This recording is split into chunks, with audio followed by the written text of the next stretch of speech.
The superflu is here, and it's wreaking havoc across the nation. It seems like everyone is getting the flu. The Centers for Disease Control report cases spiking. What we're seeing right now is a very rapid escalation in cases. So far, 7.5 million cases of the flu have been reported, resulting in 81,000 hospitalizations and 3,100 deaths. New York State just experienced the highest number of flu cases ever recorded in a single week. It feels like I'm dying. Symptoms include fever, cough, headaches, runny nose, fatigue, muscle aches, and chills. Those stricken with the superflu are taking to social media, warning everyone just how bad it is. I've never been this sick.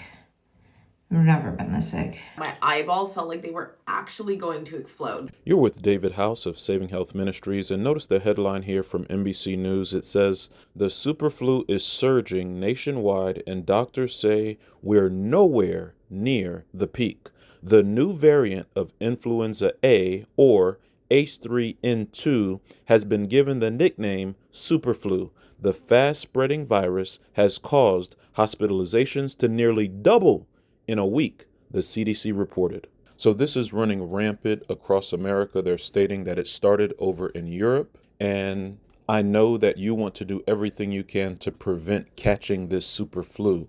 So considering this, we want to make 3 key points that you need to understand about this super flu. Number 1, obeying the 8 laws of health is key to avoiding any disease.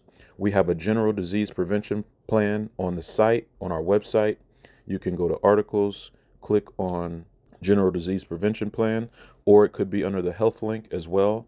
Please do make sure you are familiar with the 8 laws of health. I know some of you are new to the channel and you may have never heard of the 8 laws of health.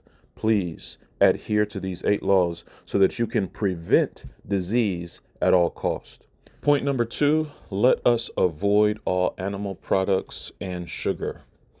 Diseases, viruses, bacteria travel quickly through the consumption of animals, and many animals carry viruses. Even though they may be immune to the virus, they can carry a virus. And so consuming animal products is very beneficial at this time if you want to fight off any virus, bacteria. So that's key. That's why we have the plant-based 6-month program on our website with the gradual diet change. We have a link for that. We'll put the links to both of these documents that you can print out on our website in the description box. We'll make sure to put the link again in the description box.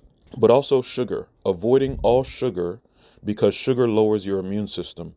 So it's very important that we abstain at this time from all the sugar that is prevalent usually around this time frame of feasting, especially. Point number 3 is we could see a repeat of COVID depending on how rampant the spread is and how vast it is.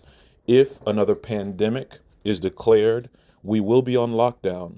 We will have situations where how many people can go into a store or a restaurant or whatever. There's going to be precautions that government officials take, state of emergencies and other things of that nature. So please make sure you have what you need in your home, your water and other survival gear, because if lockdown is declared, then you're going to be hindered from what you're able to do on a regular basis. So make the necessary preparations for that as well. And that's going to negatively impact the economy if you're on lockdown. Just think about it. You know, it's a chain effect. Just like we saw the economy take a downturn during COVID and many businesses were shut down. The PPP loans, which were really grants, were given out to a number of ministries and churches. It's going to be a similar effect. We're going to see a negative impact upon the economy if the lockdown is declared. And really, when you think about it, history is repeating itself because the COVID variant, COVID-19, was running rampant in China in December, and then it hit America around January. You know, things started to become very serious with the lockdowns beginning to come into play. And then it was fully declared a pandemic by the CDC, I believe, on March 11th, 2020. So when we consider history repeating itself, we could see lockdowns coming very soon.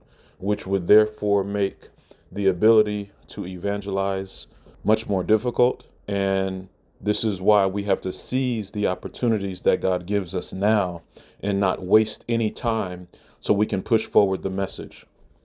Point number 4, fast and pray. If you know that your immune system is compromised and you know that you haven't been eating correctly, please go on a fruit fast. Help your immune system, help your body build up a barrier.